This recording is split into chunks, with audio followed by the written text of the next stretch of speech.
ஒருத்தர் இறந்த பிறகு அந்த ஆன்மாவுக்கு என்ன ஆகும்? தான் இறந்த வீட்டிற்கு வருமா?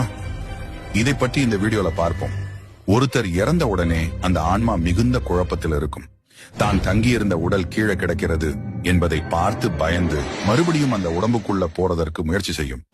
தன்னை சுத்தி சந்தோஷமாக இருந்த தன்னோட சொந்த பந்தங்கள் ஏன் இப்படி அழுகிறார்கள் என்பதை உணர்ந்து அதற்கு ரொம்ப துன்பமாக இருக்கும்.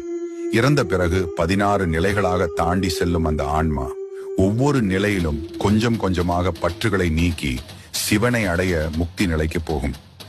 அதனாலதான் கிராமங்கள்ல 16 நாள் கழிச்சு கருமாதி கும்பிடுவாங்க. இந்த 16 நிலைகளையும் ஒரு ஆன்மா ஒரு வருஷத்துக்குள்ள கடந்துடும். அதனாலதான் வருடாந்திரம் கும்பிடுவது ரொம்ப முக்கியம். வருடாந்திரம் அல்லது திதி கொடுக்கும்போது உணவை படையலாக வைப்பாங்க. அந்த ஆன்மா அந்த பிண்டத்தை உணர்ந்து அதை உண்டு நிம்மதி அடையும். இந்த 16 நிலைகளையும் ஒவ்வொரு ஆன்மாவும் அவரவர் கர்ம வினையை பொறுத்து கடக்க நேரிடும். ஒருவர்தான் வாழ்ந்த காலத்தில் மிகுந்த பற்று வைத்திருந்தால், கர்ம வினைகள் நிறைய இருந்தால் அவர் முக்தி அடைந்து சிவன் அடி சேர நிறைய வருடங்களாகலாம். அப்படி அவர்கள் செல்லும் போது அவர்களின் பாவத்தின் தாக்கம் அவர்கள் பிள்ளைகளுக்கும் வரலாம். அதைத்தான் நம் முன்னோர்கள் பெற்றவர் பாவம் பிள்ளையை சேரும் என்று சொல்லியிருக்கிறாங்க. சில ஆன்மாக்கள் இறந்த உடனே முக்தி அடைந்து சிவனிடம் சேரும்.